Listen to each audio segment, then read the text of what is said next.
দু-তিন দিন ধরে একটা ভিডিও খুব সামনে ঘুরতেছে, এই এডল নাকি হেডল খান, এডল না হেডল, আমি তো আর ওরা চিনি না।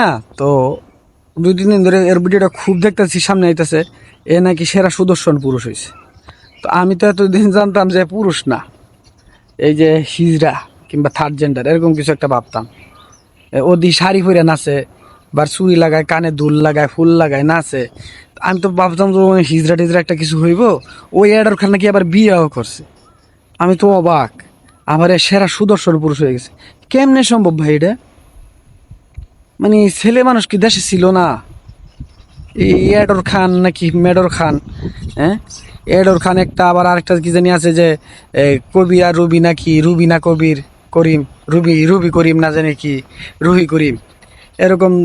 এরা যদি সেরা প্রতিযোগিতা সেরা সুদর্শন পুরুষ হয়ে যায়, তো পুরুষ মানুষ কি দুষ্টা করছে আমি বুঝলাম না।